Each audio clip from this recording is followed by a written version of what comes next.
అనంతపురం అరుణోదయ కాలనీలో దారుణం చోటు చేసుకుంది. 2 రోజుల క్రితం అదృశ్యమైన సుశాంక్ హత్యకు గురయ్యాడు. 4 ఏళ్ల సుశాంక్ ను పక్కింటి వ్యక్తి పెన్నయ్య హతమార్చాడు. తన భార్యకు లేనిపోనివి చెప్పి గొడవలు పెట్టిస్తుందని సుశాంక్ తల్లి నాగమణిపై కక్ష పెంచుకున్నాడు. ఇదే టైంలో నాగమణిపై ఉన్న తీవ్ర కోపాన్ని ఆమె కొడుకు సుశాంక్ పై చూపించాడు. టిఫిన్ చేసేందుకు తల్లిదండ్రులు బయటకు వెళ్లిన టైంలో ఇంట్లోకెళ్లి బాలుడు సుశాంక్ ను గొంతు నులిమి హత్య చేశాడు ఆటో డ్రైవర్ పెన్నయ్య. అయితే హత్య తర్వాత డెడ్ బాడీని సంచిలో మూటగట్టి అటు దోపిఘాట్లో పడేశాడు. పోలీసుల విచారణలో ఇంటి పక్కనున్న ఆటో డ్రైవర్ పెన్నయ్యపై పోలీసులు అనుమానం వ్యక్తం చేశారు. దీంతో విచారణలో తానే చంపినట్లు నిజం ఒప్పుకున్నట్లు తెలిపారు. నిన్నటి దినము మధ్యాహ్నము మాకు 12 గంటల సమయంలో ఒక ఫిర్యాదు వచ్చిందండి.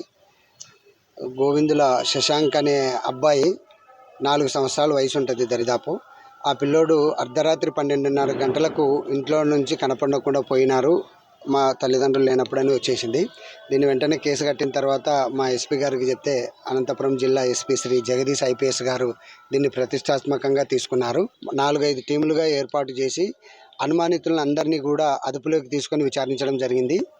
ఈ క్రమంలో మా ఉన్నతాధికారులు ఇచ్చిన సూచనల మేరకు టీములు పనిచేయగా ఆ ఇంటి పక్కనే ఉన్నటువంటి గుండె పిన్నయ్య ఆటో డ్రైవర్ ఆయన అర్ధరాత్రి వాళ్ళ ఇంటిలోకి వెళ్ళి బాలుని భుజాన వేసుకొని బయటికి వచ్చి గొంతు నిలిమి చంపి దోబిఘాట్ ఉత్తర దిశలోన నడిమి వంక ప్రాంతంలో మూట కట్టి వేసినట్లుగా అడ్మిట్ అయినాడు.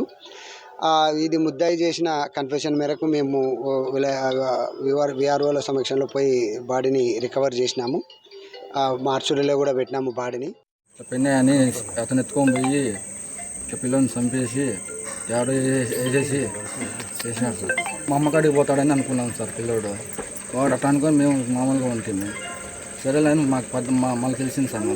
మళ్ళీ మార్నింగ్ అడిగినాము, ఇంటర్వ్యూ అడిగినాము, లేదు రాలేని చెప్పినారు. చెప్పింటే సరేలేని మళ్ళీ సార్కి ఫోన్ చేసినాము సార్, ఎస్ఐ సార్కి.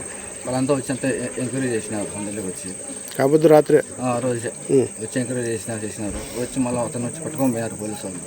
అతను ఎక్కువ టార్చర్ పెట్టేందుకు అతను బయట కట్ చేసినాడు. ఇక్కడ కంప చెట్లు కాడ వేసినాడు సార్. మూతికంతా రక్తం అంతా అయింది సార్. నోటికి వచ్చినట్టున్నాడు.